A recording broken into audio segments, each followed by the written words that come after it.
Baik. Assalamualaikum warahmatullahi wabarakatuh. Waalaikumsalam Waalaikumsalam warahmatullahi wabarakatuh. Selamat pagi, salam sejahtera bagi kita semua yang sudah ikut partisipasi dalam acara pada pagi hari ini. Terima kasih pada rekan-rekan semua yang sudah berpartisipasi pada pagi hari ini untuk bergabung dalam acara webinar yang kita selenggarakan. Baik, sebelum acara dimulai, marilah kita mengawalinya dengan bacaan doa. Berdoa mulai.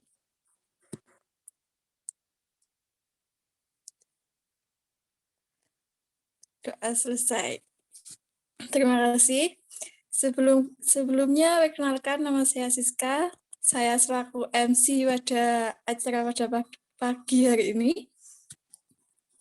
Sekedar mengingatkan ya, untuk teman-teman silahkan on cam semua yang ikut pada acara ini. Ya, on cam semua ya. Mana ini nilainya? Gak apa-apa, santai aja. Silakan yang mau on cam.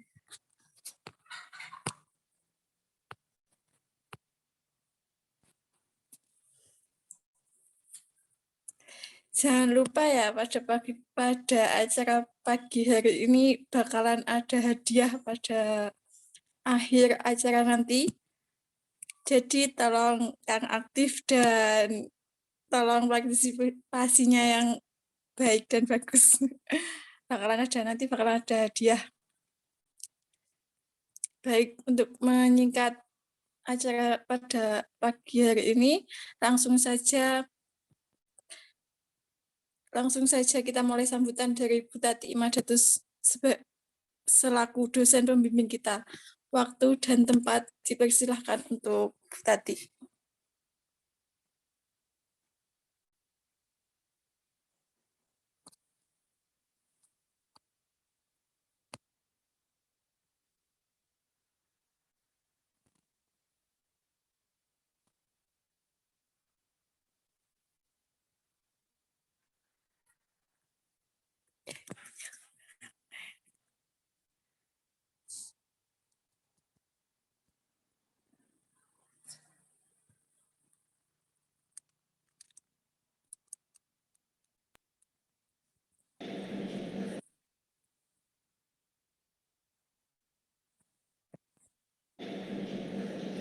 Bismillahirrahmanirrahim. Assalamualaikum warahmatullahi wabarakatuh.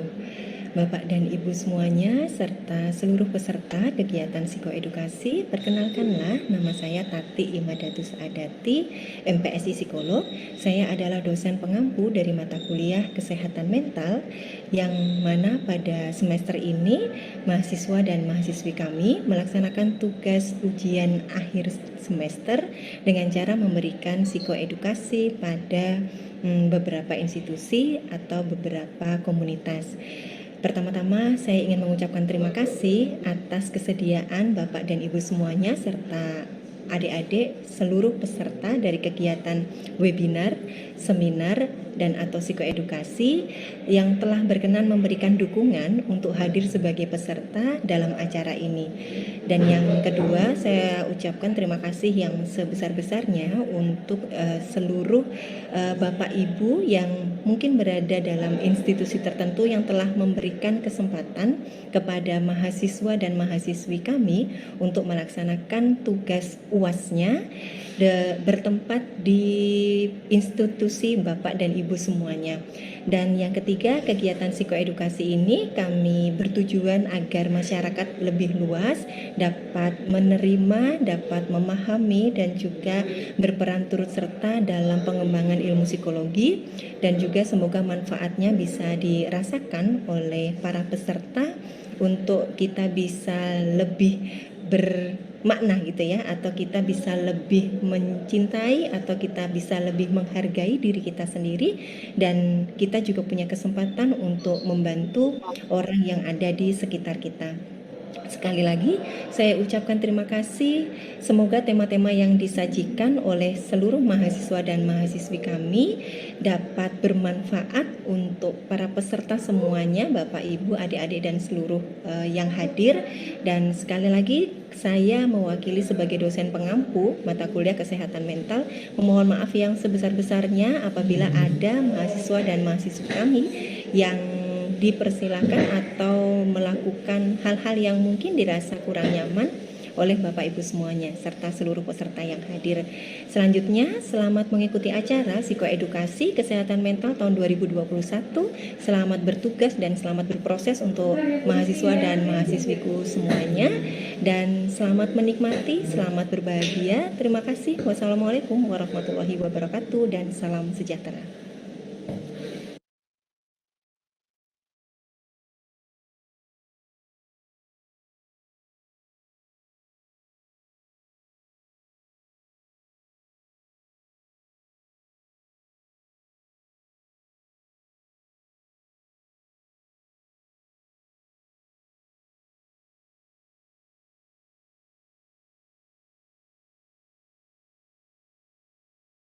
Terima kasih. Ya, terima kasih untuk sambutannya Bupati Imadatus. Acara selanjutnya yang kita tunggu-tunggu akan disampaikan oleh Mbak Lilis dan akan Assalamualaikum.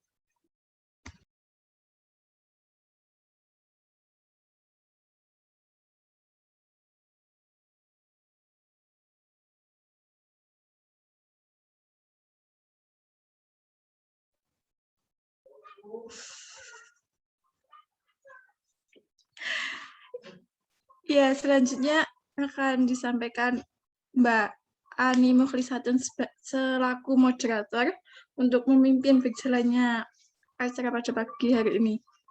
Waktu dan tempat untuk Mbak Ani dipersilahkan.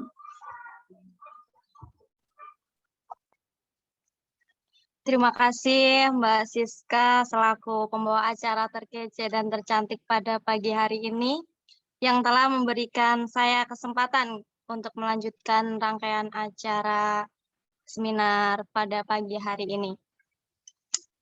Sebelumnya saya ucapkan terima kasih kepada semua peserta seminar yang sudah hadir pada acara pagi hari ini, tentunya meluangkan waktu weekend masing-masing ya.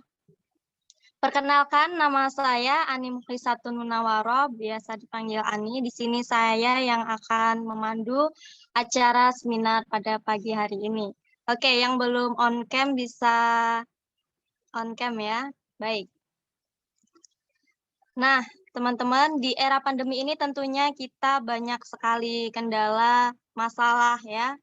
Nah, entah itu sakit jasmani maupun rohani. Oleh karena itu, untuk kita mengetahui apakah kita itu benar-benar sehat, jasmani atau rohani, mari kita dengarkan pemaparan diskusi pada pagi hari ini.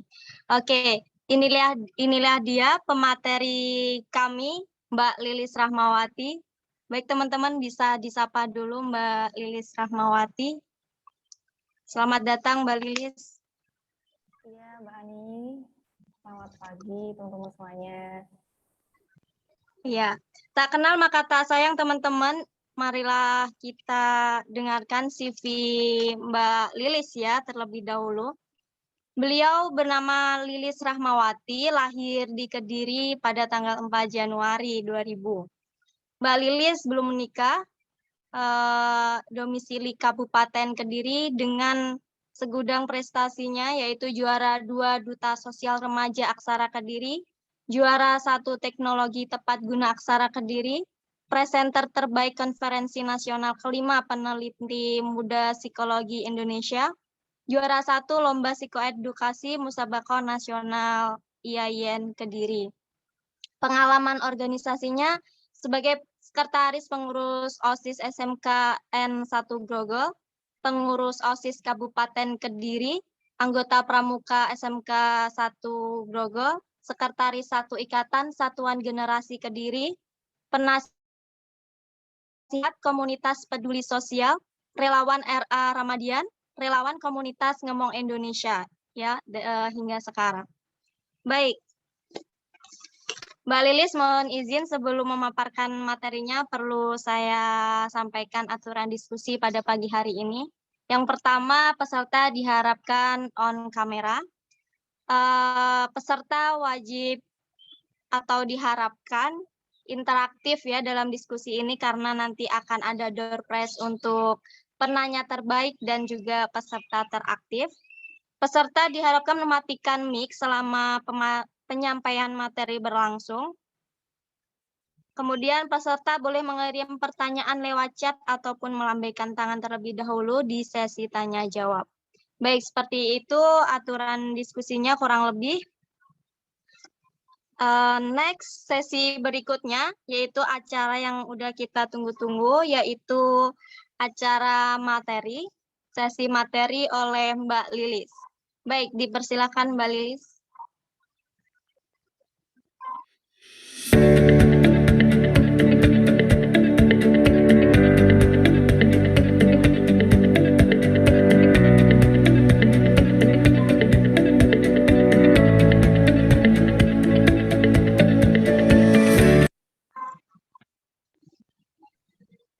Bismillahirrahmanirrahim. Sebelumnya, Assalamualaikum warahmatullahi wabarakatuh.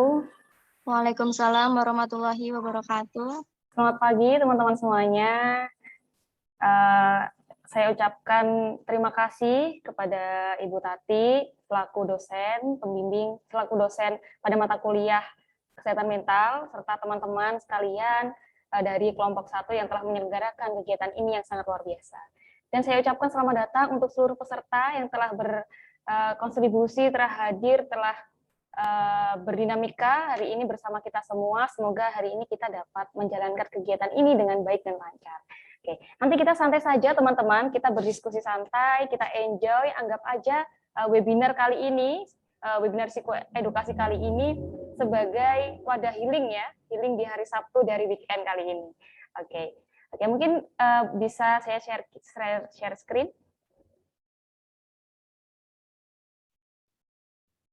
Oke, baik teman-teman, kami hari ini membawa tema terkait dengan kesehatan mental health for a better life, terkait dengan kesehatan mental yang pastinya akan membuat kehidupan kita lebih baik lagi. Di mana tadi sudah dijelaskan ya oleh Mbak Ani secara singkat bahwasanya kali ini di masa pandemi ini rawan sekali terjadinya gangguan-gangguan mental terkait dengan kondisi kita semua. Seperti itu karena PPKM, karena mungkin kuliah online, tugas online, sehingga terjadinya tekanan-tekanan di dalam kehidupan sehari-hari seperti itu.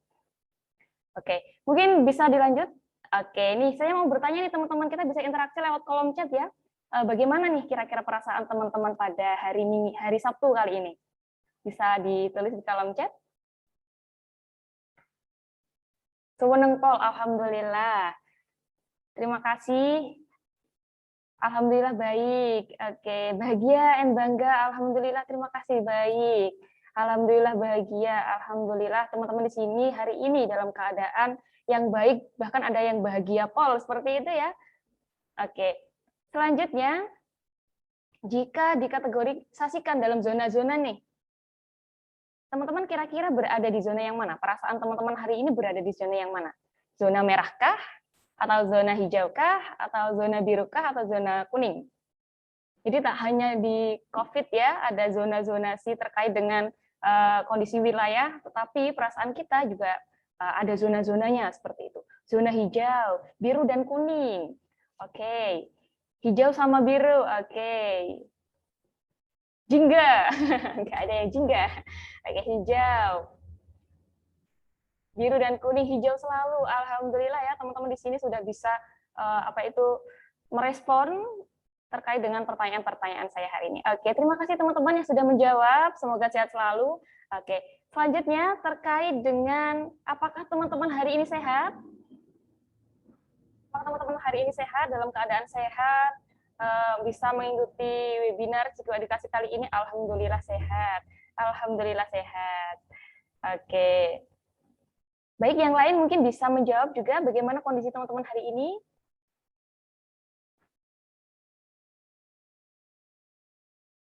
Oke, alhamdulillah. Terima kasih ya teman-teman di sini. Alhamdulillah semuanya sehat.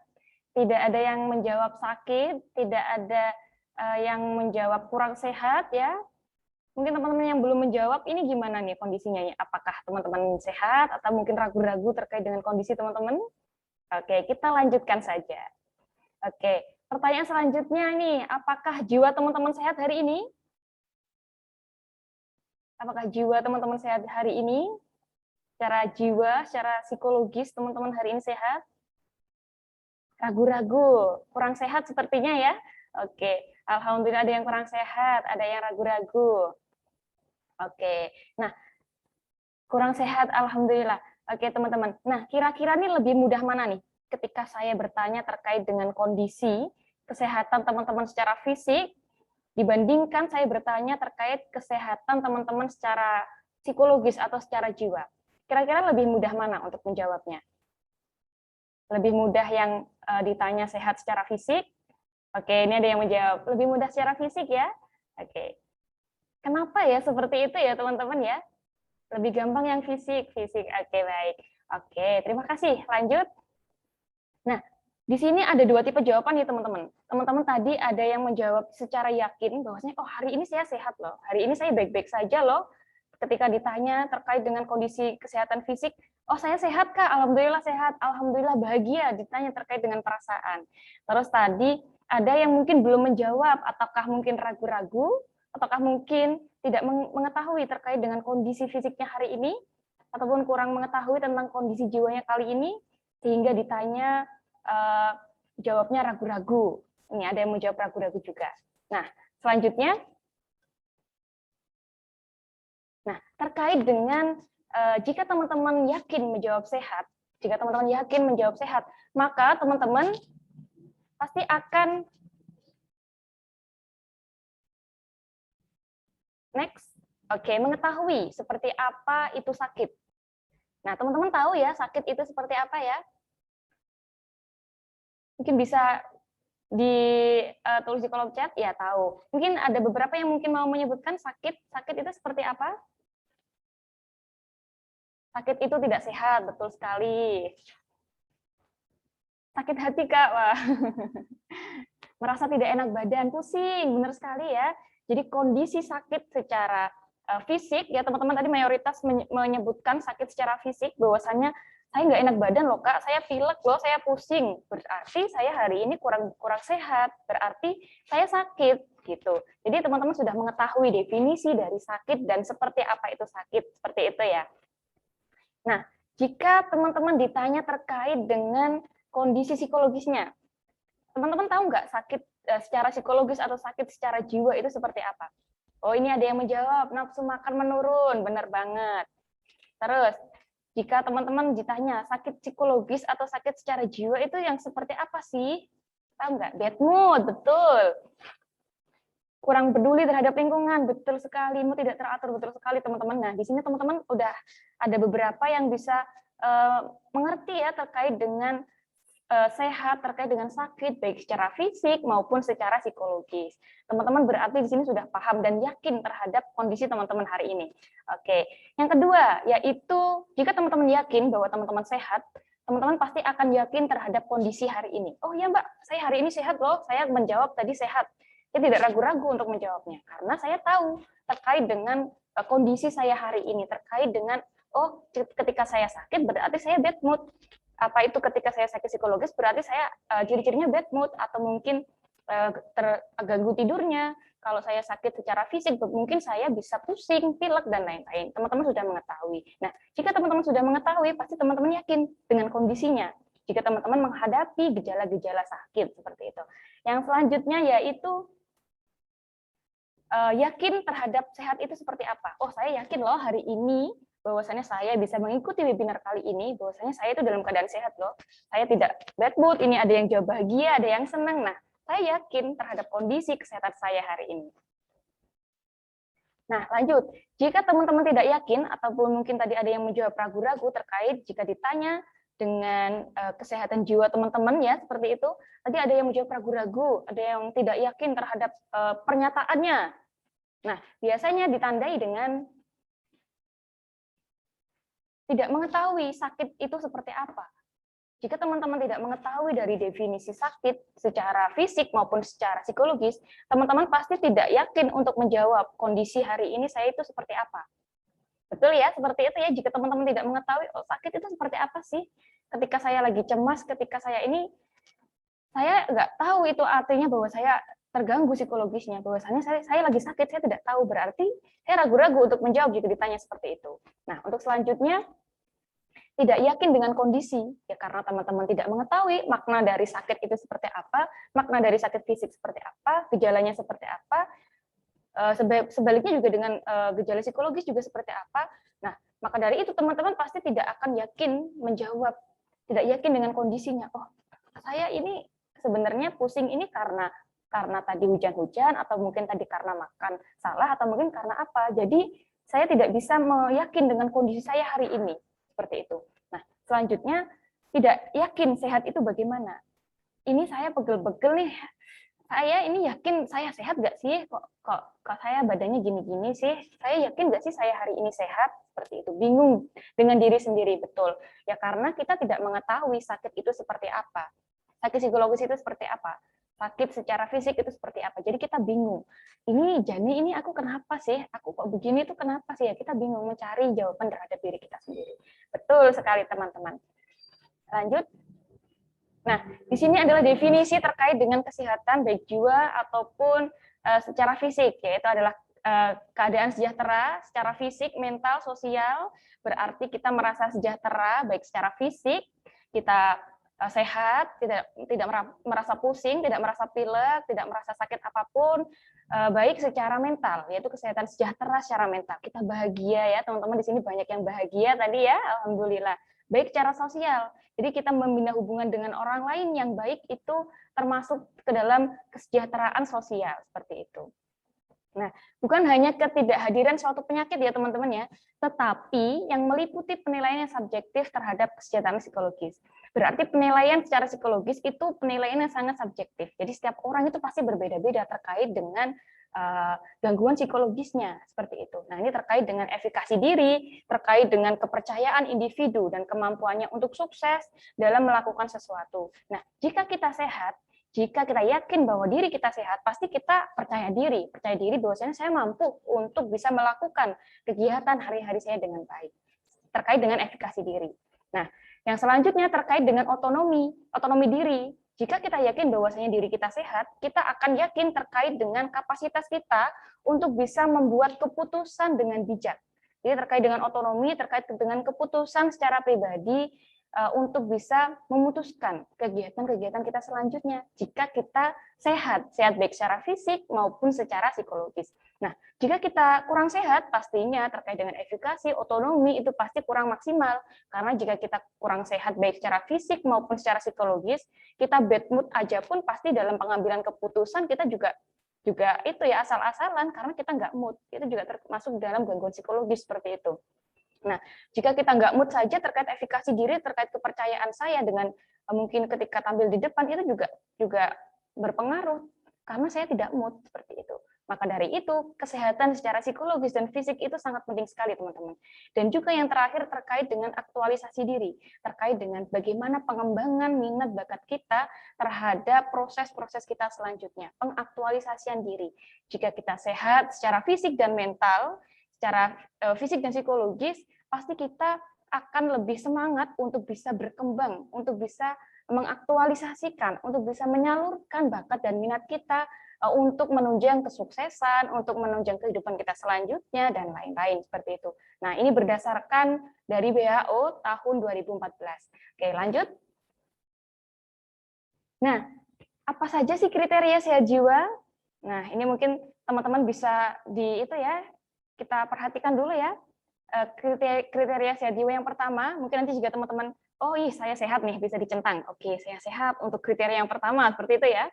Oke, yang pertama, kita mengenali potensi diri. Jadi kriteria sehat jiwa menurut WHO tahun 2014, yang pertama kita bisa mengenali potensi diri. Nah, sejauh ini nih, teman-teman sudah mengetahui belum apa potensi dalam diri teman-teman? Kira-kira sudah ada yang tahu atau mungkin bingung terkait dengan potensinya? Belum, ada yang belum, ada yang sudah. Belum terlalu. Oke, ragu-ragu. Oke, kita simpan ya jawabannya ya. Oke. Oke, yang sudah, alhamdulillah. Yang belum, mari kita coba nanti mengkulik-kulik terkait dengan kondisi psikologis kita, seperti itu ya. Terkait dengan mengenali potensi diri, kriteria yang pertama. Oke, yang selanjutnya, terkait dengan kemampuan menghadapi stres sehari-hari. Nah, apakah sejauh ini teman-teman sudah bisa memanajemen terkait mungkin emosi, terkait dengan mungkin ada tugas yang terlalu banyak, terus pikirannya menjadi, aduh, kok tugasnya banyak sekali, kita bisa memanajemen, oke, bisa satu-satu ya, dan lain-lain. Oh, kadang-kadang. Belum, jadi mayoritas belum ya, jadi belum mampu untuk menghadapi stres sehari-hari. Oke, selanjutnya, produktif. Apakah sejauh ini teman-teman sudah bisa produktif? Produktif terkait dengan kesehariannya, alhamdulillah sudah. Jadi produktif bukan berarti kita yang harus kegiatan yang gimana-gimana, tapi terkait dengan produktif, kita melakukan sesuatu hal dan kita itu senang melakukannya. Itu juga termasuk dengan produktivitas. Ketika kita sudah senang melakukan sesuatu, terus menghasilkan sesuatu bukan berarti selalu barang ya, tetapi kebahagiaan, ketenangan ketika melakukannya, itu juga termasuk dalam produktivitas, seperti itu. Oke, alhamdulillah. Selanjutnya, yaitu bermanfaat bagi orang lain. Nah, ini kriteria yang terakhir adalah bermanfaat bagi orang lain, teman-teman. Nah, sejauh ini apakah kita sudah bermanfaat bagi orang lain? Mari kita bercermin terhadap diri sendiri terkait dengan kriteria sehat jiwa berdasarkan WHO tahun 2014. Itu yang pertama terkait mengenali diri sendiri, potensi diri, mampu menghadapi stres, produktif, dan bermanfaat bagi orang lain. Oke. Oke, alhamdulillah. Nah, mungkin ada beberapa poin nih, Mbak. Ini saya belum bisa di poin yang ini nih. Saya kayaknya kriteria yang pertama ini belum bisa nih. Tapi kriteria yang kedua sudah bisa. Tapi kriteria yang ketiga sudah bisa. Tapi kriteria yang ketiga sudah bisa. Ini saya yang masih belum bisa itu kriteria yang pertama nih untuk bisa mengenali potensi diri nih. Nah, itu tidak masalah teman-teman. Jadi anggap saja hal ini itu menjadi catatan bahwasanya oh iya saya tahu loh kriteria bahwasanya ketika saya sehat itu saya bisa melakukan ini. Nah, itu akan menjadi PR bagi diri kita sendiri bahwasanya oh iya saya ingin sehat berarti saya harus bisa mengenali potensi diri saya sendiri. Jadi mungkin teman-teman yang sejauh ini belum mengetahui potensi dirinya, setelah ini mencoba untuk oh apa ya potensi saya ya, seperti itu. Jadi agar masuk ke dalam kriteria sehat secara jiwa seperti itu. Nah, terus saya yang ketiganya, keempat ini ada yang satu yang belum dari segi mampu menghadapi stres sehari-hari. Ya nggak apa-apa, kita jadikan hal itu menjadi catatan. Oke, jadi saya yang belum bisa terkait dengan menghadapi stres sehari-hari. Berarti untuk kriteria yang ini saya perlu belajar, saya perlu memperbaiki agar kesehatan psikologis, kesehatan jiwa saya ini menjadi lebih baik lagi. Seperti itu.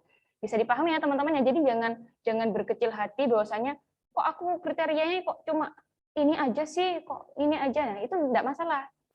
Jadi semua itu proses. Jadi enggak harus teman-teman sekarang hari ini semua terchecklist, itu tidak. Tetapi semua itu pasti proses. Mungkin saya yang belum masuk kriterianya ini yang produktif, Mbak. Saya ini kalau di rumah mager karena kuliahnya juga online, belajarnya juga online. Berarti aku cuma main HP dan mungkin tertidur saat pelajaran dan lain-lain. Nah, ketika kita sudah memahami hal itu kurang baik, itu sudah sangat luar biasa sekali. Kita karena kita sudah memahami seperti itu ya. Beda dengan kita tidak memahami terkait dengan kriteria sehat jiwa. Jadi literasi ini sangat penting teman-teman terkait yang tadi sudah saya jelaskan terkait dengan kesehatan. Jika kita tahu sehat bahwasanya oh saya akan menjawab dengan yakin bahwasanya saya sehat seperti itu. Lanjut. Nah, kebutuhan psikologis remaja. Nah, di mana nih ada dua kebutuhan psikologis remaja nih teman-teman ya. Jadi yang pertama terkait belongingness, yaitu remaja ini sangat butuh sekali perasaan diakui dan diterima tanpa syarat oleh lingkungan, baik di masyarakat, di keluarga, maupun di sekolah, seperti itu. Kita atau saya pun masih remaja ini ya, saya juga membutuhkan perasaan diakui dan diterima tanpa syarat oleh lingkungan, karena itu kebutuhan psikologis. Lah, Mbak, lalu kalau saya kalau saya merasa kurang diakui mungkin di lingkungan keluarga contohnya, ya pasti terganggu psikologisnya.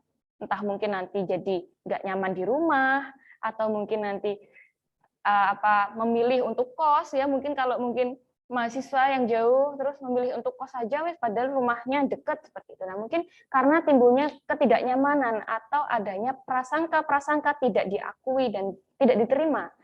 Atau mungkin jika di dalam hubungan pertemanan, jika mungkin kita ada teman satu circle ya, ketika kita di sana tidak dihargai, tidak diakui dan tidak diterima, otomatis gangguan psikologis kita juga ada terkait dengan kok aku nggak dibolos sih, kok aku itu sih ada apa ya itu perasaan gelisah, itu overthinking dan lain-lain, itu pasti timbul ketika kita tidak diterima dan tidak diakui oleh masyarakat, baik di keluarga, di lingkungan ataupun di sosial seperti itu. Nah, itu kebutuhan psikologis yang pertama, kebutuhan psikologis remaja. Yang kedua yaitu terkait dengan relationship, yaitu kita membina hubungan yang baik dengan orang tua, guru, dan teman sebaya. Tadi sudah sempat saya singgung ya, terkait dengan jika kita komunikasinya tidak baik di dalam keluarga, otomatis gangguan psikologis terhadap kita itu juga muncul. Ketika kita tidak nyaman di rumah, terus di rumah jadi mager-mageran, karena dimarahin, karena ini, jadi wes acuh tak acuh seperti itu. Nah, maka dari itu sekarang kita sudah mengerti ya teman-teman ya, terkait dengan kebutuhan kita, terkait kebutuhan psikologis kita, terkait dengan kebutuhan psikologis remaja, bahwasanya kita butuh loh untuk diakui, kita butuh loh untuk bisa membina hubungan yang baik dengan orang lain. Nah, maka dari itu diharapkan dengan teman-teman mengetahui kali ini, teman-teman juga bisa menerapkannya dalam kehidupan sehari-hari. Jika teman-teman memiliki teman, mungkin kita nggak usah kayak mungkin rasa-rasan atau mungkin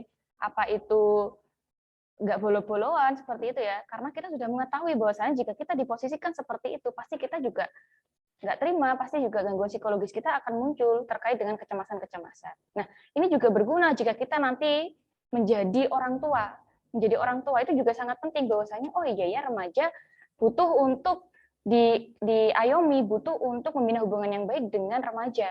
Jadi pelajarannya tidak hanya di masa sekarang saja, tetapi ketika kita menjadi orang tua, kita juga akan mengerti. Karena kita sudah pernah merasakan di posisi remaja yang saat ini. Seperti itu. Nah, ini ada yang bully dan lain-lain. Nah, ketika kita sudah mengetahui bully itu apa itu nggak enaknya ketika kita tidak diterima oleh masyarakat itu seperti apa. Nah, maka dari itu, ketika kita sudah tahu terkait bullying, dampak bullying dan lain-lain, maka dari itu kita otomatis sudah mengerti terkait dengan terkait dengan psikologis teman kita jika kita melakukan hal itu kepada teman kita.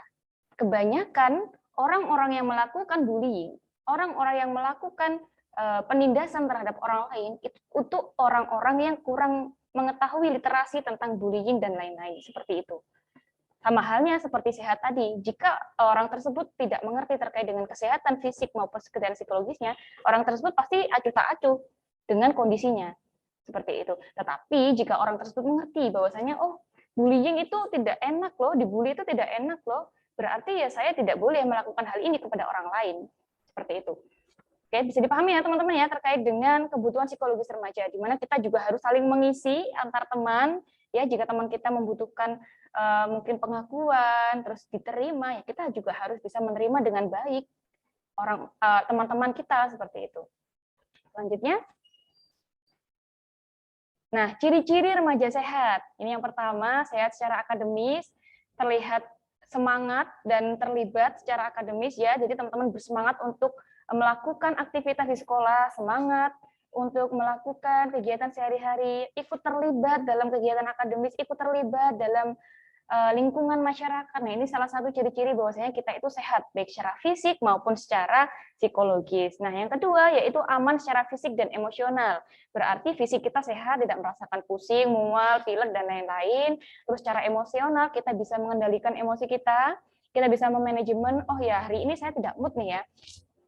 Tetapi ketika dihadapkan dengan banyak orang, ketika dihadapkan dalam lingkungan yang sebaiknya kita tidak bisa mengeluapkan emosi-emosi kita bisa mengendalikan hal itu. Seperti itu, secara emosional kita bisa mengendalikan atau memanajemen emosi-emosi yang terjadi dalam kehidupan sehari-hari. Yang ketiga yaitu merasa mampu melakukan sesuatu ya. Jika kita sehat baik secara fisik maupun secara psikologis, pasti kita merasa mampu untuk melakukan sesuatu. Dek minta tolong untuk sapu dong, disuruh ibunya seperti itu ya. Nah, minta tolong untuk sapu. Jika kita sehat, pasti kita akan langsung, oh iya Bu, saya akan menyapu seperti itu. Nah, untuk yang keempat, memiliki keterampilan untuk mengambil keputusan. Nah, jika kita sehat, pasti untuk pengambilan keputusan itu pasti akan mengambil keputusan yang sangat baik dan bijak seperti itu. Nah, terkait dengan efikasi diri tadi yang telah saya jelaskan, itu kita percaya, kita yakin terhadap pengambilan keputusan dalam kehidupan saya sehari-hari. Seperti itu. Nah, jika kita kurang sehat, otomatis kita untuk mengambil keputusan pun juga ragu-ragu ya, karena diri saya aja kurang sehat, bagaimana saya bisa mengambil keputusan seperti itu. Nah, yang kelima yaitu sehat secara fisik dan jiwa. Teman-teman tadi sudah mengetahui ya kriteria terkait dengan kesehatan fisik secara fisik dan secara psikologis seperti itu. Lanjut. Nah, kemana sih kita harus mencari pertolongan? Kemana sih ketika saya lagi sedih, ketika saya lagi sakit, baik secara sakit secara fisik maupun secara psikologis, kemana saya harus mencari pertolongan? Itu yang pertama, kita ke dokter ya, otomatis ya, jika kita sakit, jika kita demam, kita pasti ke dokter, ke orang yang memang ahlinya seperti itu. Terus, jika kita sakit secara psikologis, kita bisa ke psikolog, bisa ke konselor, mungkin butuh teman curhat, ataupun juga bisa ke teman sebaya atau orang yang dipercaya, bisa orang tua, guru, dan lain-lain. Nah, kira-kira nih teman-teman lebih senang curhat ke teman atau ke orang tua atau ke guru nih kira-kira nih? Ke teman ya?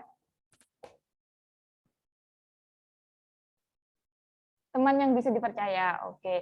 Nah, mungkin kira-kira ada yang orang tua juga. Oke, ada yang teman, kebanyakan teman ya. Ya karena kita sebagai remaja merasa satu circle ya terkadang sama teman kita, ke sahabat. Nah, ini ada yang jika tidak ada bagaimana, Kak? Nah, ini perlu dikulik lagi nih, tidak adanya karena apa?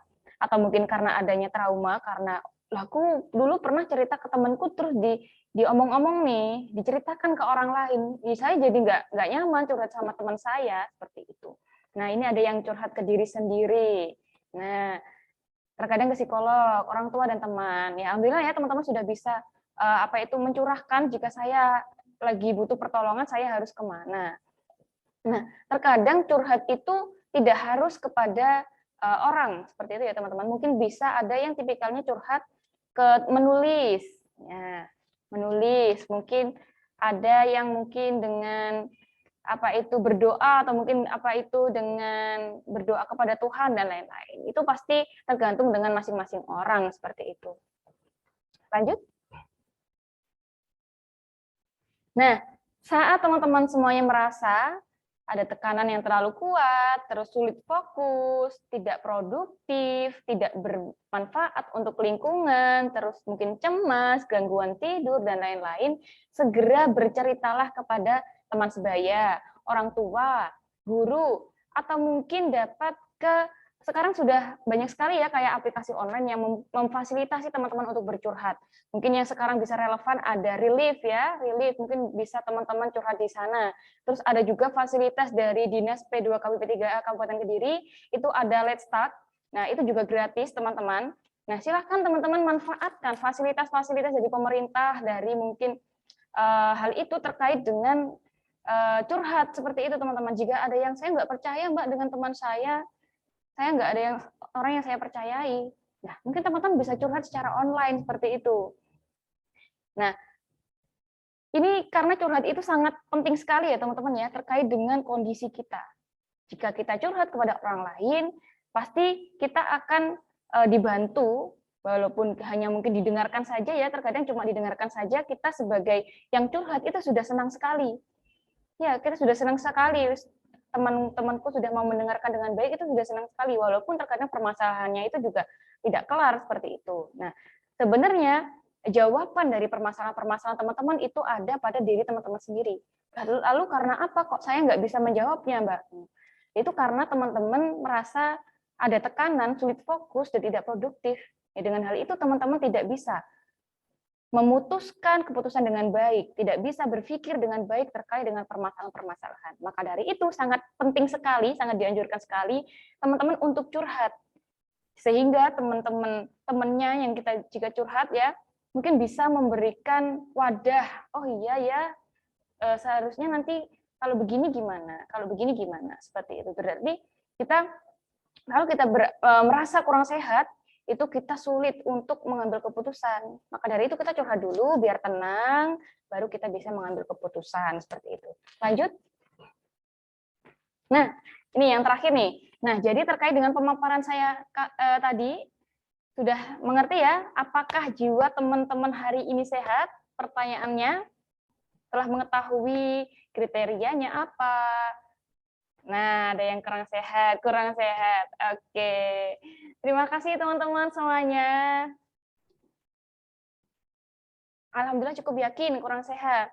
Oke, alhamdulillah teman-teman sudah cukup pemaparannya. Mungkin untuk sesi selanjutnya untuk tanya jawab terkait dengan kondisi teman-teman hari ini saya kembalikan ke Mbak Ani ya.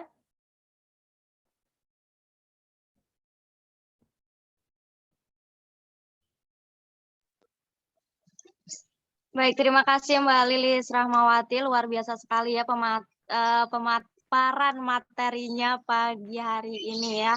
Semoga bermanfaat untuk kita semua. Baik, berhubung sudah selesai pemaparannya dan diskusi dan penyampaian materinya, saya akan memberikan kesimpulan terlebih dahulu sebelum memasuki sesi tanya jawab ya untuk teman-teman nanti. Yaitu dari pemaparan tadi saya bisa mengambil kesimpulan bahwa setiap orang memiliki masa sedih, masa senang, masa sulit, masa lalu mungkin ya bahkan. Tapi kita tidak perlu terlalu menyakiti diri dengan menyentuh luka-luka itu, dengan misalnya ada masalah apa ya, tidak perlu terlalu menyentuh. Karena setiap orang pasti pernah berbuat salah gitu kan. Pasti ada malasnya juga, ada sedihnya juga gitu kan. Karena memang ada beberapa hal yang tidak bisa kita ubah dalam hidup. Yang bisa kita lakukan saat ini ialah menerima setiap perjalanan yang menjadikan diri kita lebih baik lagi dari hari kemarin. Dengan begitu kita bisa menjaga kesehatan mental kita ya jauh lebih baik karena kita fokus ke masa depan seperti itu. Nah, teman-teman, sekarang sesi tanya jawab. Silakan teman-teman yang mau bertanya, dipersilahkan boleh lewat chat atau melambaikan tangan terlebih dahulu langsung. Oke. Di sini ada Kalimatus Sa'diyah. Ada Mailina. Kalimatus Sa'diyah dulu ya. Assalamualaikum Kak, mohon izin bertanya. Yang pertama itu, apakah orang yang sakit mental itu tahu kalau kalau jiwanya itu sedang tidak baik-baik saja, dan bagaimana caranya agar mengetahui, bagaimana cara agar mencegah jika mungkin mentalnya itu memang tidak baik-baik saja, dan apakah memendam apa yang kita rasakan, yang kita lalui itu bisa membuat kita sakit jiwa atau mungkin mental kita terguncang? Baik, itu saja, Kak. Oke, terima kasih Kalimatus Sa'diyah. Mbak Lilis, saya bacakan ya sekali lagi. Apakah orang yang sakit mental ya itu bisa merasakan bahwa dirinya itu memang sedang sakit jiwanya? Kemudian bagaimana mencegah agar mentalnya itu tidak sakit ya seperti itu ya Mbak Halimah? Dan apakah memendam masa lalu itu bikin mental terguncang atau bikin sakit jiwa? Seperti itu Mbak Lilis. Oke, baik. Terima kasih pertanyaannya Mbak Kalimatus. Nah, terkait dengan apakah orang yang memiliki gangguan psikologis atau memiliki gangguan mental itu dia sadar terkait dengan sakitnya, seperti itu ya. Nah, itu tergantung dari literasi yang ada pada orang tersebut. Nah, jika orang tersebut mengetahui sakit secara psikologis itu seperti apa, jika orang tersebut mengetahui ya, pasti orang tersebut akan meminimalisir terjadinya apa itu terjadinya kayak intinya sakitnya itu lebih parah. Seperti itu, jika orang tersebut mengetahui. Nah, jika orang tersebut tidak mengetahui literasi terkait dengan kesehatan mental, dia aja tidak mengetahui terkait, oh saya ini ada ini loh, saya ini cemas loh, saya ini lagi galau loh, tetapi dia itu tidak mengetahui bahwasanya dia itu lagi mengalami gangguan psikologis. Nah, itu ada 2 tipe itu. Nah, lalu bagaimana cara untuk mencegahnya seperti itu ya? Nah, yang pertama tadi sudah saya jelaskan terkait dengan literasi. Jika kita mengetahui, kita pasti akan mencegah jika kita mengetahui. Jika kita tidak mengetahui, otomatis ya kita acuh tak acuh karena kita tidak mengetahui bahwasanya sakit itu seperti apa. Kita tidak mengetahui, saya ini kurang enak badan loh, saya ini pusing loh, tapi kita tidak mengetahui bahwasanya hari ini saya tidak baik-baik saja. Berarti jika kita biarkan, sakitnya akan semakin parah tidak? Ya kan, semakin parah ya, karena kita tidak mengetahui. Maka dari itu penting sekali kita memahami diri kita sendiri. Jika kita merasa tidak nyaman, jika kita merasa bad mood, jika kita merasa pusing, kita juga harus tahu obat dari masing-masing gejala-gejala tersebut. Contohnya, kalau kita pusing, mungkin orang A ini cukup minum oskadon gitu, tetapi berbeda juga dengan orang B. Mungkin orang B ini perlu berobat ke dokter baru dia sembuh. Jadi sakit secara fisik maupun secara psikologis ini terkadang obatnya juga berbeda-beda terkait dengan kadang itu terkait dengan kondisi dari masing-masing orang tersebut. Nah, jika dilihat dari gangguan psikologis, kadang ada orang yang merasa cemas, merasa tidak nyaman, sumpek itu dengan healing kadang ya. Sekarang bahasa trennya seperti itu ya. Nah, mungkin dengan healing seperti itu dia sudah merasa tenang, ya dia itu tahu obatnya. Jika saya merasa tidak nyaman, jika saya merasa sumpek dan lain-lain, maka saya akan healing. Mungkin healingnya setiap orang juga berbeda kan ya. Mungkin ngopi, mungkin ada yang jalan-jalan, dan lain-lain. Maka dari itu, bagaimana cara mencegahnya? Yaitu kita memahami diri kita sendiri. Mengetahui, obatnya saya, ini loh, ketika saya lagi sakit, baik secara fisik maupun secara psikologis.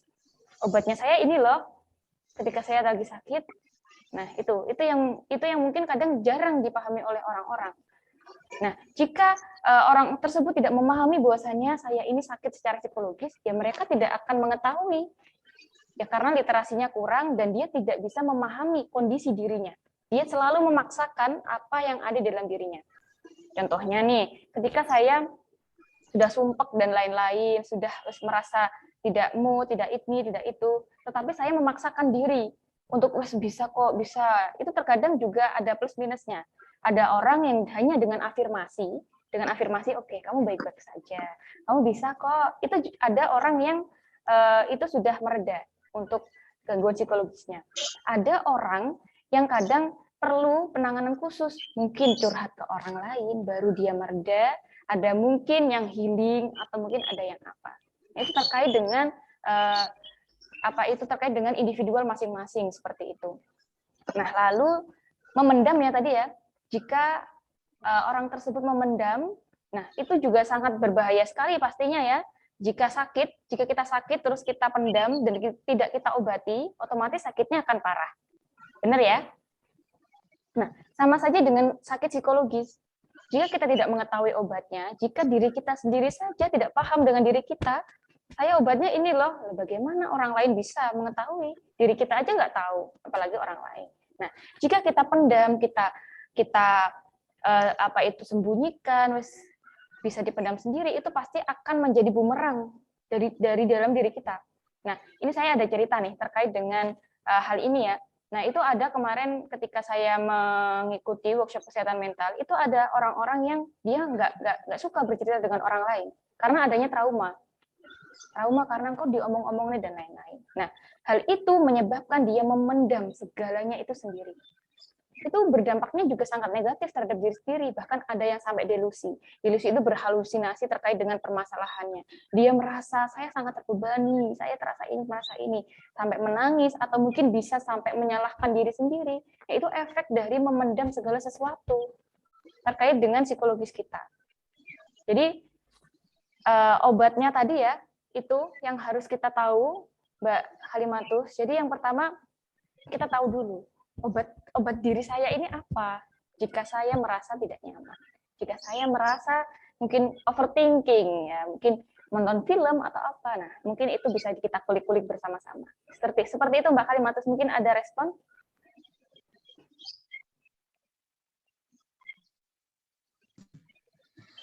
Baik Kak, kalau seumpama kita itu ingin bercerita kan kita kan tidak baik kan Kak memendam.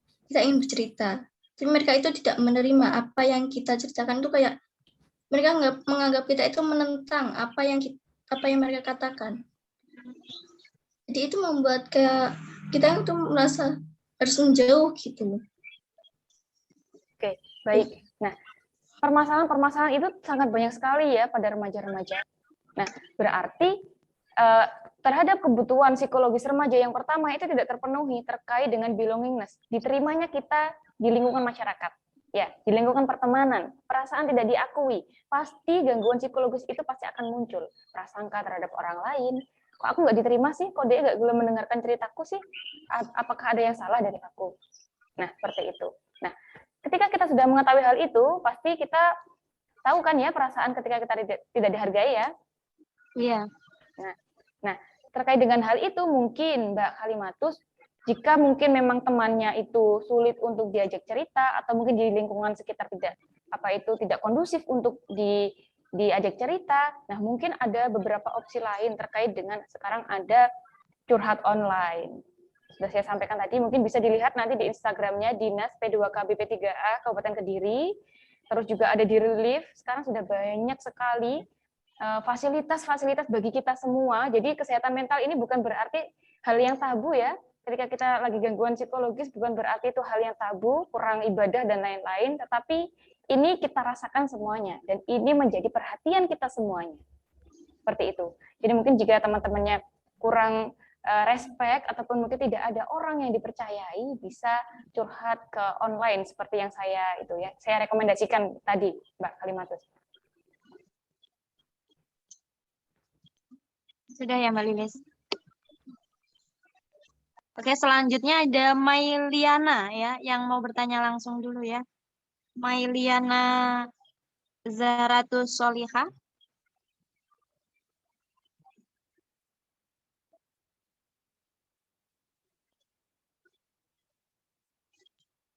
Mana dia?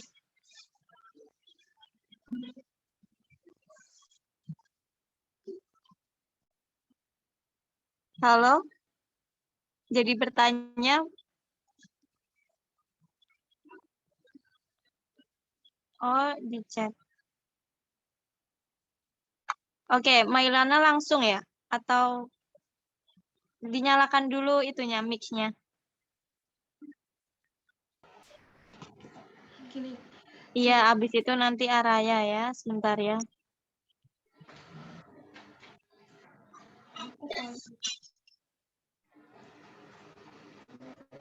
Jadi terkadang ada anak itu kayak memendam perasaannya, terus melampiaskan dan menyakiti diri sendiri gitu. Ada banyak di teman aku kayak gitu, terus cerita kan, nyakitinnya itu divisi, kan itu yang sakit mentalnya. Kayak biasanya dia panik attack gitu. Karena broken home anaknya. Terus jadi kayak gak keurus. Terus pertanyaannya itu bagaimana cara agar dia itu nggak overthinking, terus overthinkingnya itu nggak berlebihan dan tidak memikirkan semuanya itu sendirian. Kadang dia juga tidak mau cerita gitu, susah kalau dia cerita itu dia bingung.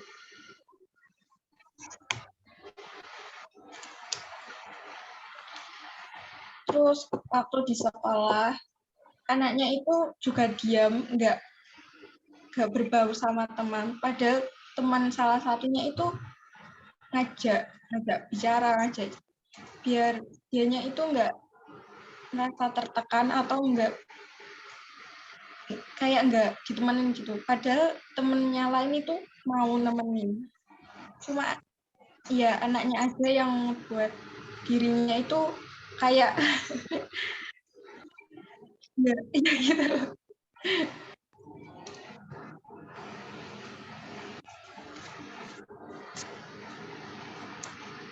Sudah Mbak Mailiana, aduh namanya bagus banget, Mailiana.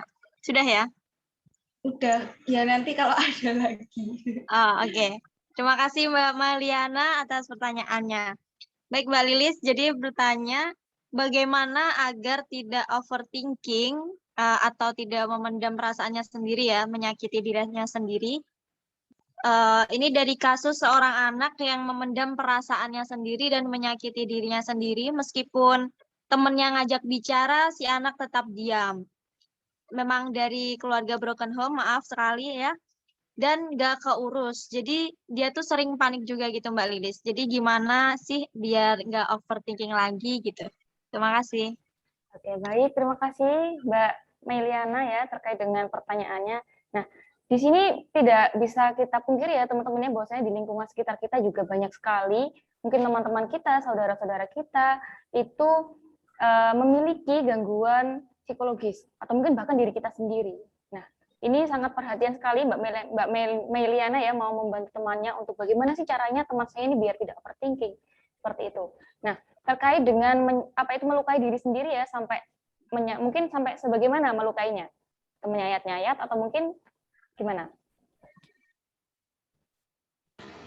Jadi nyakitinnya itu di bagian sini. Oke, Terus ya. Mana gitu. Oke. Itu kemarin saat saya juga menjadi konselor untuk ini ada seseorang juga yang sama persis dengan hal ini, yaitu dia itu juga broken home, terus juga self harm. Kalau biasanya kita menyayat-nyayat diri sendiri, melukai diri kita sendiri, terus saya tanya, apakah nggak sakit kamu seperti itu? Ya sakit Mbak, tetapi saya lega setelah melakukan itu, saya lega, saya nyaman. Tetapi jika dia dihadapkan dengan banyak orang atau mungkin jika ditanya terkait dengan permasalahannya, dia itu akan panik. Dia akan tidak nyaman ditanya dengan orang lain. Dia tidak nyaman bercerita dengan orang lain. Nah, biasanya ini karena adanya trauma. Nah, mungkin nanti bisa itu temannya diperhatikan ya, Mbak ya. Itu nanti kalau self harm itu juga biasanya bisa meningkat. Mungkin bisa sampai delusi, ada halusinasi-halusinasi terkait dengan melukai diri sendiri karena dia memendam segalanya sendiri, karena dia tidak menceritakan kepada orang lain. Maka dari itu timbullah halusinasi-halusinasi, timbullah prasangka-prasangka bahwasanya saya tidak berguna, saya tidak didengarkan, saya tidak dihargai dalam keluarga saya tidak mengakui, tidak care, tidak peduli kepada saya. Nah, dengan hal itu, maka dalam orang-orang tersebut biasanya melampiaskan kepada tindakan-tindakan seperti itu. Nah, mungkin bagaimana caranya agar tidak overthinking? Yang pertama, dia memahami. Biasanya orang-orang yang seperti ini, dia itu paham bahwasanya yang saya lakukan ini salah loh. Saya salah, saya tahu ini sakit, saya tahu bahwa ini saya salah melakukannya. Tetapi terkadang dia itu bingung untuk menghentikannya. Bagaimana Mbak ini saya untuk bisa menghentikan hal ini? Saya pingin seperti teman-teman biasanya. Nah, seperti itu. Dia butuh pendampingan khusus terkait dengan permasalahannya seperti itu. Biasanya dia cenderung tidak ingin curhat kepada orang lain, memendam dirinya sendiri, memendam permasalahannya sendiri, seperti itu. Nah, mungkin nanti untuk mengurangi overthinking-nya, mungkin bisa sering-sering diajak komunikasi, bercerita, coba diajak konseling, seperti itu ya Mbak ya. Biar dia juga merasa ada aku loh, aku peduli loh sama kamu. Ya kan karena dia merasa di rumah itu broken home, berarti dia merasa tidak ada orang yang menghargai aku. Tidak ada orang yang dipercayai. Nah, untungnya teman-teman seperti Mbak Meiliana ini peduli ya dengan teman-temannya ya. Nah, mungkin teman-teman yang lain juga jika ada temannya yang mungkin satu permasalahan seperti ini, kita juga harus saling merangkul. Karena self harm ini sangat berbahaya, ada tingkatannya. Bisa-bisa nanti malah bunuh diri dan lain-lain. Ya, kita tidak ingin hal itu terjadi pada teman kita. Nah, maka dari itu kita juga harus care seperti itu. Mungkin untuk selanjutnya bisa lebih care, mungkin apa itu untuk meminimalisir terjadinya overthinkingnya atau mungkin apanya, kita coba membangun hubungan yang baik terhadap temannya itu agar temannya itu percaya, ada aku loh, kamu nggak sendirian di sini. Biasanya orang-orang tersebut dia tidak percaya terhadap orang lain, maka dari itu dia menyakiti dirinya sendiri. Seperti itu. Atau mungkin bisa disarankan untuk kalau mungkin tidak percaya atau tidak mau curhat kepada temannya dan orang lain, bisa diarahkan ke curhat online. Curhat online relief ataupun di itu Dinas P2KB P3A itu juga ada curhat online gratis memfasilitasi teman-teman remaja untuk curhat. Itu karena terkadang banyak sekali remaja-remaja yang trauma dengan temannya sendiri aja trauma. Ya karena kadang diomong-omong nih dan lain-lain. Kadang sama temannya sendiri itu malah dijatuhkan. Walah, enggak masalah gitu, ay, masuk kamu cengeng, masuk kamu gitu. Nah, itu hal-hal seperti itu yang seharusnya kita hindari sebagai sahabat, sebagai teman. Kita juga harus bisa menjadi teman curhat yang baik, menjadi rekan yang baik terkait dengan permasalahan-permasalahan teman kita, seperti itu. Jadi jangan sampai terjadi korban-korban lainnya terkait dengan kesehatan mental seperti ini. Begitu Mbak Meiliana mungkin. Bagaimana Mbak Mailiana? Cukup? Iya, di awal dia juga mau cerita. Terus karena di sekolah itu banyak pertemanan yang kayak geng, curcol-curcolan kayak gitu. Jadi kayak menghasut berarti cerita sama dia gitu suka nyeritain ke orang lain gitu, suka nyeritain masalah ini ke guru BK. Kan biasanya kan saya juga sebagai ketua kelas juga kalau nggak bisa ngasih solusi itu kan saya larinya ke guru BK gitu, biar oh Bu anak ini tuh gini terus cerita, jadi solusinya itu gimana, kan akhirnya kembali ke saya terus nyampein ke anaknya gitu. Tapi ada yang salah paham gitu antar teman, jadi akhirnya anak yang saya nggak pernah sama sekali cerita gitu. Terus ada lagi anak itu kalau nyerah kayak putus asa di titik udah gak kena, dia sering minum obat. Tapi ya semuanya itu obat, malah biasanya harusnya kan kalau dia sakit minumnya kan ada 3 kali sehari atau gimana, dia makannya 2 kali lipatnya atau enggak banyak gitu pokoknya.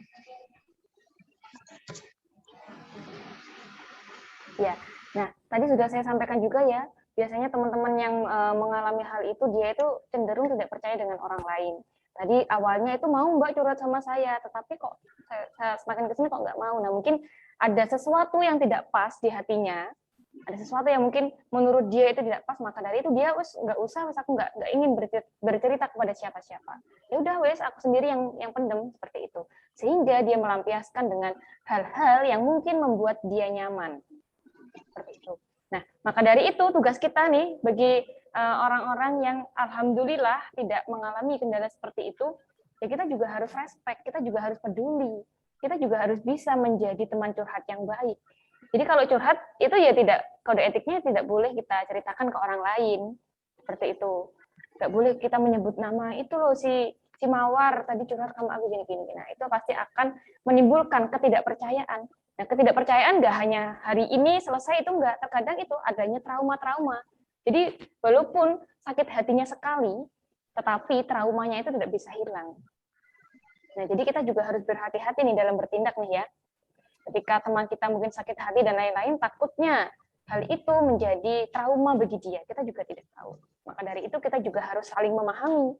Ketika kita tidak suka di seperti itu kan, ya maka dari itu ya kita tidak melakukan hal seperti itu. Nah, mungkin itu untuk sarannya mungkin bisa ke konselor atau mungkin bisa ke psikolog saja, karena sudah itu ya sampai minum obat-obatan terus sampai melukai diri sendiri. Nah, seperti itu. Mungkin karena rasa percayanya terhadap lingkungan itu kurang, seperti itu.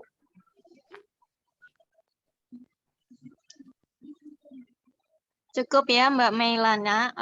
Kita akan lanjut ke pertanyaan berikutnya dari Araya ya. Silakan Mbak Araya.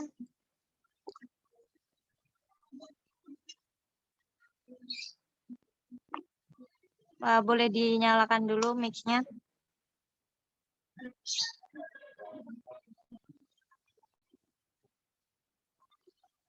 Oh, mic-nya tidak bisa ya?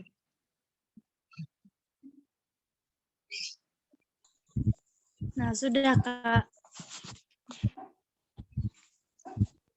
Ya, Jadi sudah. assalamualaikum buat Kakak Lilis, izin buat bertanya. Jadi kan saya punya teman sekolah gitu, kan ibunya itu masih normal, kayak nggak ada gangguan mental gitu. Tapi teman saya itu gangguan mental. Nah, katanya teman-teman itu faktor keturunan dari ayahnya gitu loh, Kak. Nah, apakah benar faktor keturunan itu emang bisa kayak kesehatan mental gitu? Apakah berpengaruh ke kesehatan mental?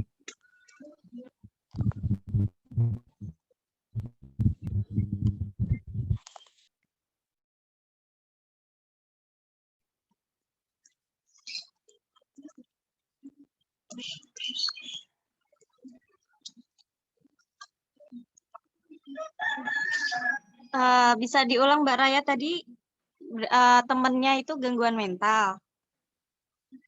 Padahal ibunya enggak. Lah, mati.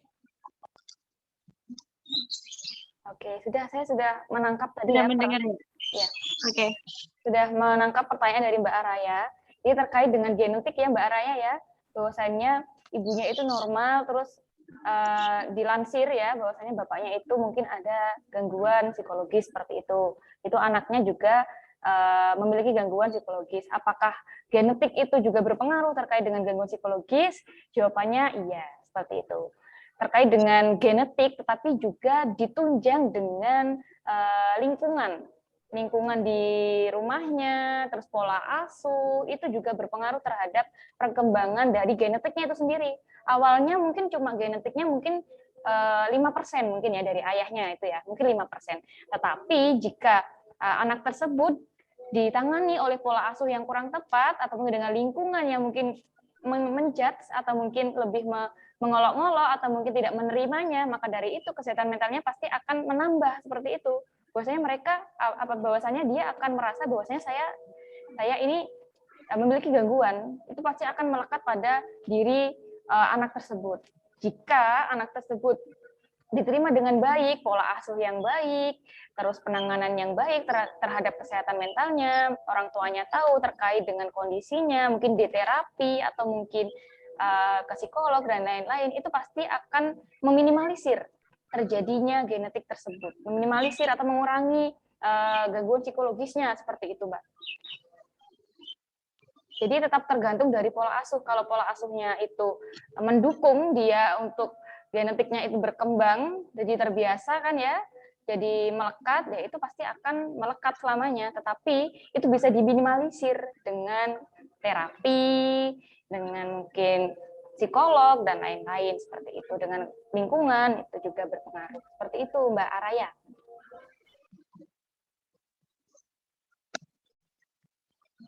Bisa diterima ya Mbak Araya jawaban dari Mbak Lilis?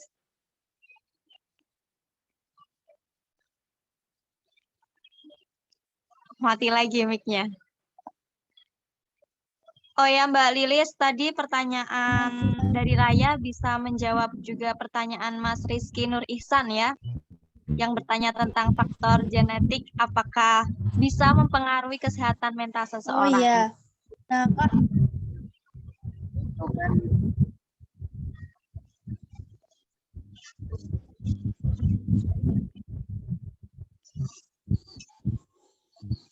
Macet iya, lagi, Raya. Kak. Terus kan dia itu di sekolahan tuh kayak murung, pendiam gitu. Jadi kayak lebih menyendiri gitu sama teman-temannya. Jadi dia itu di sekolahan itu sering dibully, Kak, sama teman-temannya. Lah terus aku mau tanya, selain kayak harus ke psikolog atau sama ke terapi, itu yang bisa aku lakuin sebagai teman itu apa ya, Kak? Oke, baik. Tadi kan Mbak Araya sudah bercerita bahwasanya dia sering dibully, tidak diterima oleh lingkungan.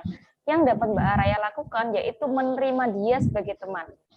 memberikan dia kepercayaan bahwasannya saya ini teman kamu loh. Saya nggak seperti mereka. Saya tidak membuli, saya berteman baik, dan membangun kepercayaan terhadap orang tersebut. Sehingga dia merasa tidak sendiri. Mungkin nanti Mbak Araya bisa menjadi teman ceritanya, kalau dia percaya terkait dengan kita membangun kepercayaan kepada orang tersebut. Seperti itu Mbak Araya.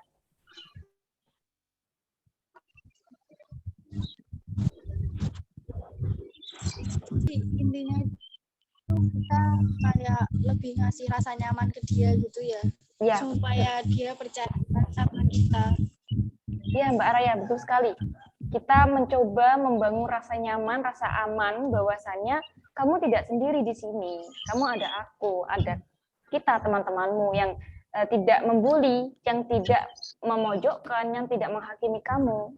Seperti itu. Jadi dia agar dia tidak sendiri, seperti itu intinya. Kan dia kan pendiam, murung sendiri begitu ya. Nah, mungkin nanti Mbak Araya bisa lebih mendekatkan diri. Oh, ini saya teman kamu loh. Kamu jangan sendiri saja. Ayo kita mungkin makan bersama. Kita beli makanan bersama. Nah, seperti itu. Iya Kak, terima kasih sudah sangat membantu sekali. Baik, terima kasih Raya. Sekarang lanjut ke ini siapa ya namanya pakai nomor 8991. Pertanyaannya, bagaimana cara mengetahui minat dan bakat, Mbak Rilis? Bagaimana mengetahui minat dan bakat? Oke, Iya. tadi jadi untuk kriteria yang pertama sehat secara jiwa tadi masih belum ya? Nggak apa-apa teman-teman, di sini kita belajar. Oke, bagaimana cara mengetahui minat dan bakat? Yang pertama, kita bisa memahami diri kita sendiri. Riona. Oke, terima kasih Kak Riona ya.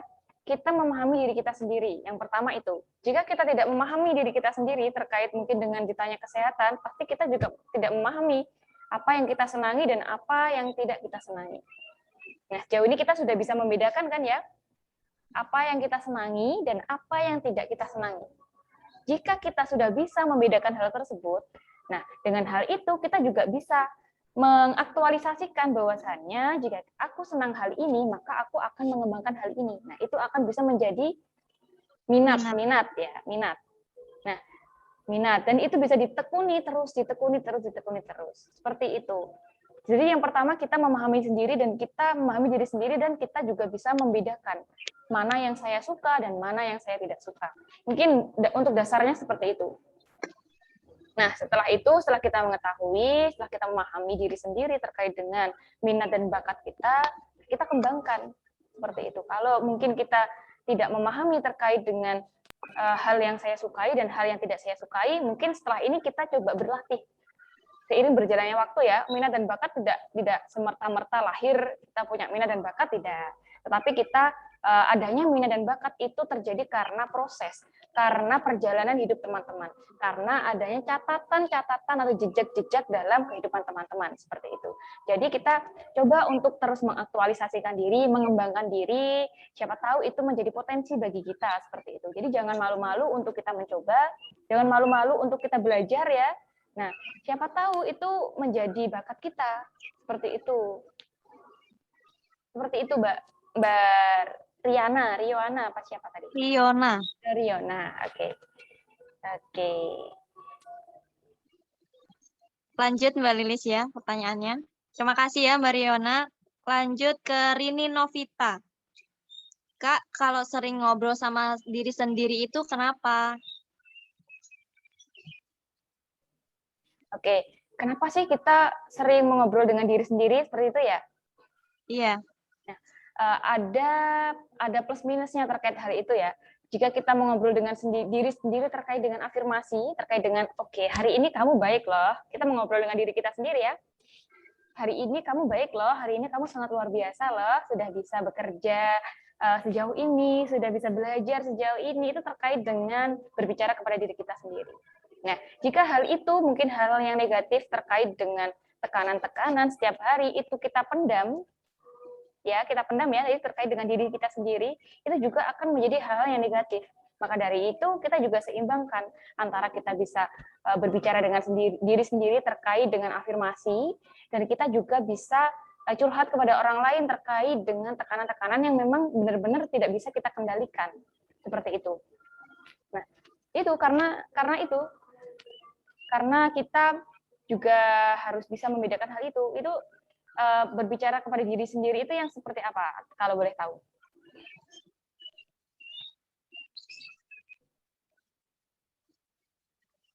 Halo Mbak Rini.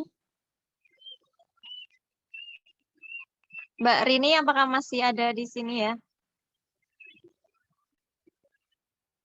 Ada, masih ada. Oke, Oh, baik. seperti meyakinkan diri. Ya, itu sangat baik sekali, Mbak. Jadi kita meyakinkan diri kita sendiri bahwasannya lebih ke afirmasi ya, seperti itu ya. Jadi oke, hari ini kamu bisa loh. Kamu yakin kamu hari ini presentasi sangat luar biasa loh. Nah, seperti itu. Itu juga salah satu bentuk energi positif ya. Selain dari support orang lain, mungkin dari teman kita, semangat ya, semangat. Selain dari itu, dari diri kita juga sangat berpengaruh terkait dengan motivasi kita untuk melakukan kegiatan-kegiatan kita sehari-hari. Seperti itu, Mbak. Baik. Cukup ya, Mbak Rini. Untuk mempersingkat waktu, kita selanjutnya. Pertanyaan selanjutnya. Dari Mas Rizky Nur Iksan, tadi kan udah dijawab ya di depan. Sama pertanyaan si Araya ya kalau nggak salah tadi. Kita lanjut ke pertanyaan Laura Aderasi. Yang pertama, mengapa seseorang bisa mengalami masalah kesehatan psikologis dan bagaimana mengatasi masalah tersebut? Yang kedua, bagaimana mengatasi rasa cemas yang berlebihan? Seperti itu. Oke, baik. Kenapa sih kita itu kok mengalami gangguan psikologis? Ini saya tanya kepada teman-teman semuanya ya. Apakah teman-teman semua di sini bisa sehat secara psikologis semuanya 100%? Bisa nggak? Apakah kita bisa sehat 100% secara maupun secara fisik maupun secara psikologis ya? Tidak bisa ya?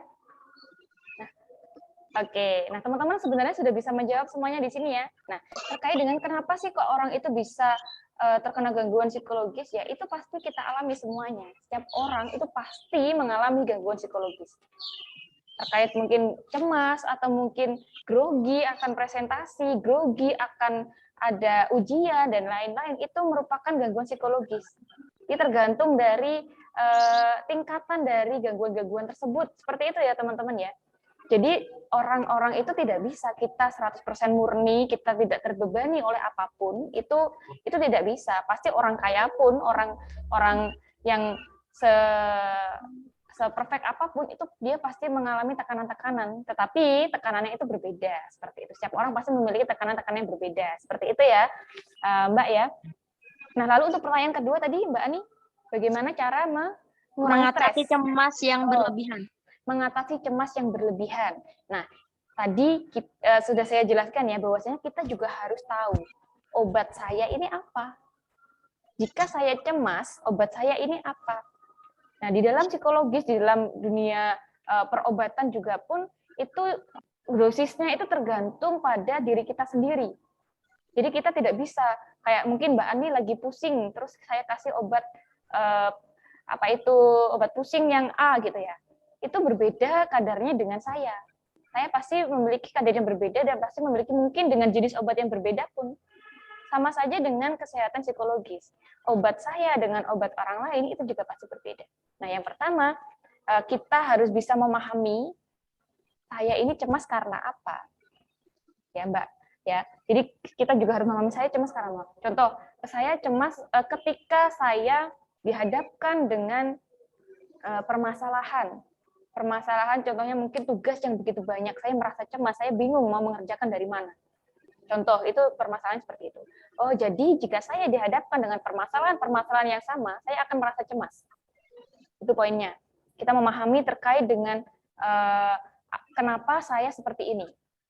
Nah, yang pertama itu, kita memahami kenapa saya kok cemas. Mungkin karena terpikir apa, itu poin pertama yang harus kita ketahui. Yang kedua, ketika saya cemas, apa yang saya lakukan? Apakah saya tidur, mungkin untuk mengurangi cemasnya, untuk mengurangi stresnya? Ada orang-orang yang memilih untuk tidur menyendiri, untuk mengurangi rasa itu. Ada orang-orang yang mungkin healing dan lain-lain. itu setiap orang pasti berbeda. Kita harus mengetahui obat kita sendiri. Ya, untuk langkah pertamanya tadi kita harus mengetahui penyebab dari cemasku itu apa ya. Nah, jika kita sudah mengetahui apa yang saya lakukan ketika saya lagi cemas, seperti itu. Nah, ketika saya sudah mengetahui, sudah mengetahui dan melakukan untuk meminimalisir terjadinya cemas, otomatis ya saya akan lakukan hal ini lagi ketika saya dihadapkan dengan kondisi tersebut.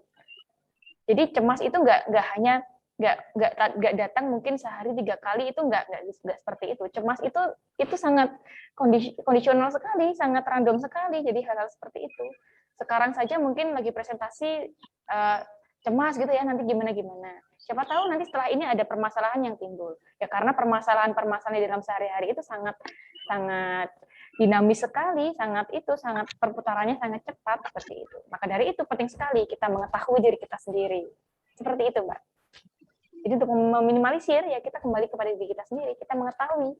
Yang penting itu adalah literasi terkait dengan kesehatan mental. Kita mengetahui, bahwasanya saya tidak baik-baik saja seperti itu. Baik, terima kasih Mbak Lilis atas jawabannya. Sudah cukup ya Mbak Laura. Kemudian lanjut ke Mbak Dwi Astriani, izin bertanya untuk rilis perasaan atau melepaskan emosi yang sedang kita rasakan agar tetap dalam keadaan stabil itu seperti apa ya? Oke, jadi bagaimana sih intinya perasaan kita agar kita tetap stabil seperti itu ya? Agar kita bisa mengelola emosi, perasaan, dan lain-lain, seperti itu ya. Bagaimana sih caranya? Ini sedikit nyambung dari jawaban saya sebelumnya ya, yaitu ketika kita sudah memahami terkait dengan diri kita, dengan pengelolaan, otomatis jika kita dihadapkan dengan kecemasan, gangguan psikologis dalam kehidupan kita sehari-hari, kita bisa mengelola, bisa memanajemen. Ya, kalau kita sudah bisa mengelola, memanajemen, otomatis kita bisa bisa terkondisikan, diri kita bisa terkondisikan, nggak sampai panic attack. Contohnya jika kita mengetahui bahwasanya obatnya ketika saya dihadapkan dengan kondisi seperti ini, saya mencoba untuk minum, mungkin contohnya. Jika saya panik, saya minum udah lebih tenang loh. Gitu. Nah, jika kita mengetahui obat-obat dari diri kita sendiri, ya kita pasti akan merasa lebih lega jika kita dihadapkan dengan gejala-gejala tersebut. Mungkin gejalanya saya panik nih karena mau presentasi tugas. Coba ini saya mau tak belajar dulu, meningkatkan kepedean. Obatnya saya harus belajar dulu. Seperti itu. Biar saya nanti saat melakukan presentasi, saya bisa baik, saya bisa pede, saya bisa percaya diri. Dan meminimalisir terjadinya panik. Seperti itu. Jadi kita mengetahui obat kita untuk meminimalisir prasangka-prasangka, untuk meminimalisir terjadinya kecemasan-kecemasan, dan gangguan psikologis lainnya. Seperti itu, Mbak. Ini sangat penting sekali ini ya, teman-teman ya, kita memahami diri kita sendiri ya.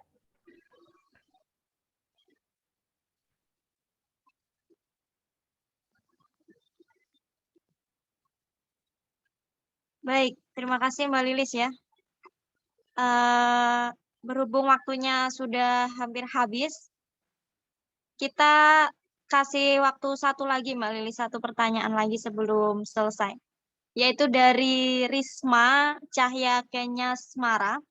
Kak, izin bertanya, kenapa saya susah untuk percaya sama teman sendiri saat akan curhat? Dan lebih suka memendam masalah sendiri, ragu untuk bercerita, takutnya dia tidak merespon curhatan kita. Oke, baik. Ini sebenarnya sudah saya singgung dari awal ya.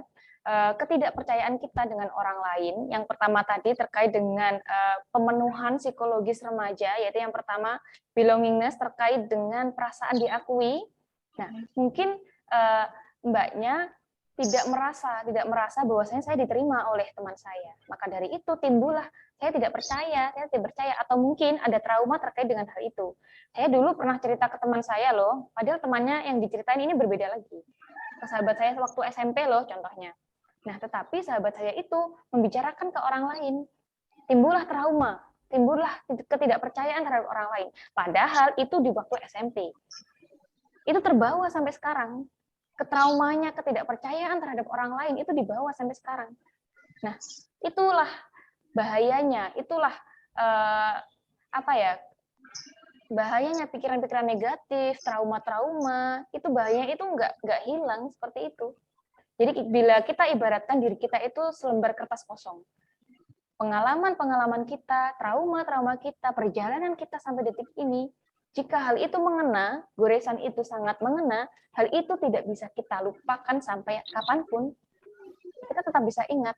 Tetapi kita bisa meminimalisir, memaafkan, menutupi, menggores lagi dengan catatan-catatan yang lebih baik lagi. Nah, mungkin Mbak yang bertanya ini ada trauma terkait dengan curhat kepada teman. Mungkin temannya diomong-omong nih, atau mungkin tidak terpercaya, atau mungkin ketika curhat malah disepelekan. Oh alah, mandek gitu aja, masuk kamu nangis, masuk kamu gini. Nah, itu adalah hal-hal yang sebenarnya ya jangan kita lakukan gitu, seperti itu. Jadi untuk membangun kepercayaan kita kepada orang lain itu juga sangat sulit sekali untuk menimbulkan prasangka baik kepada orang, padahal orang yang kita curhati itu berbeda dengan orang yang dulu itu. Nah, itu terkadang suasananya, terus prasangkanya itu masih terbawa sampai sekarang. Nah, maka dari itu penting sekali ya teman-teman ya untuk kita sampai saat ini itu berpikir positif. Jadi mindset positif itu sangat berpengaruh terhadap kehidupan kita sehari-hari.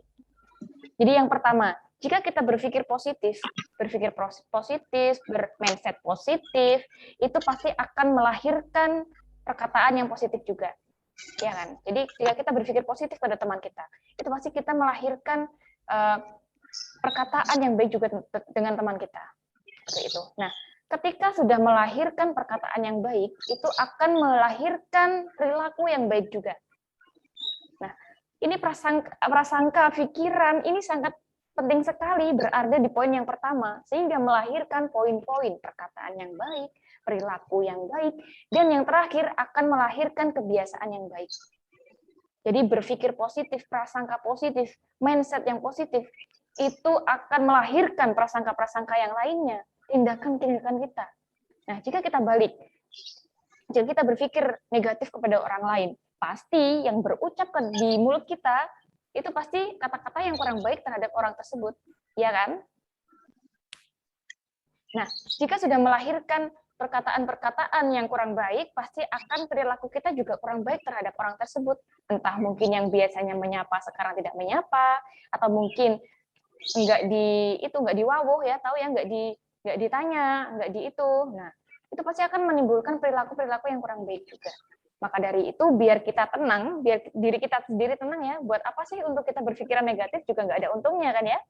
Nah, lebih baik kita mencoba bermindset positif, berpikiran positif untuk melahirkan perkataan yang positif, perilaku yang positif, dan tindakan yang positif, dan kebiasaan yang positif, seperti itu.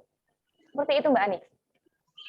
Baik, terima kasih Mbak Lilis atas pertanyaan terakhirnya ya, luar biasa sekali.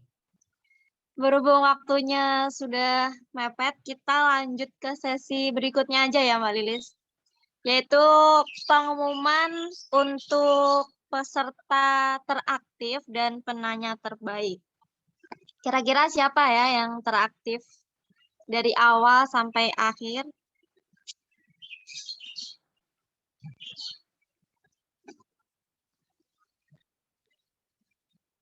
Oke, langsung saja saya umumkan untuk peserta teraktifnya ada Araya dari SMP 2 Pare. Mana ini Raya? Lagi on cam. Tadi kamera mic-nya lagi error ya. Kemudian ada penanya terbaik yaitu Mailiana Zahratus Soliha dan Dwi Astriani sebagai penanya terbaik. Nanti untuk door prize-nya silakan hubungi admin ya, nanti adminnya akan ngechat di grup. Nah, nanti door prize-nya akan dikirimkan oleh admin. Kemudian jangan lupa untuk mengisi absensi yang sudah di-share di kolom chat ya teman-teman untuk sertifikatnya nanti. Yang belum absen, silahkan absen dulu. Nah, cukup terima kasih ya dari saya. selaku moderator mohon maaf apabila banyak salah. Saya kembalikan acara kepada Mbak Siska selaku MC ya untuk penutupannya. Terima kasih semuanya.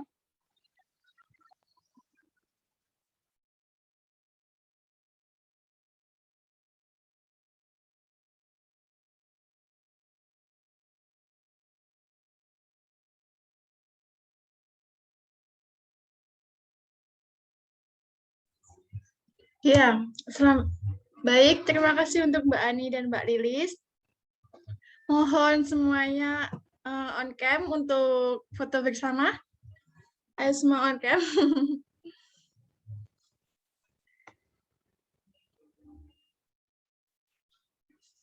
Masih ada yang belum on cam? Dimohon on cam semua. Untuk kenang-kenangan.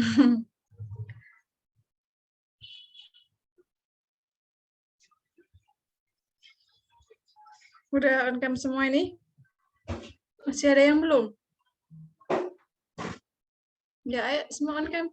Gak apa-apa.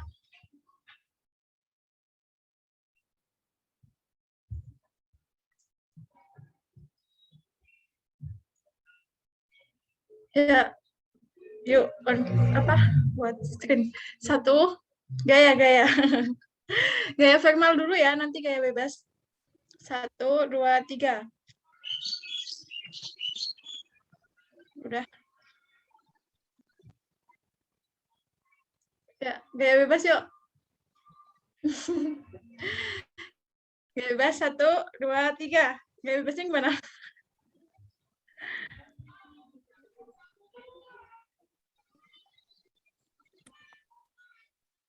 Satu, dua, tiga.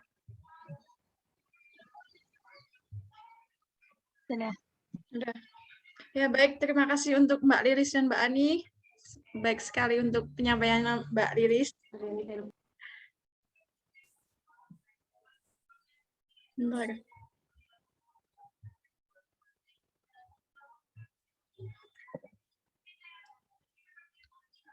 Ya, terima kasih kepada teman-teman semua yang udah ikut partisipasi pada acara kita. Dan mohon maaf jika ada salah-salah kata dari saya dan dari teman-teman saya pada acara kali ini.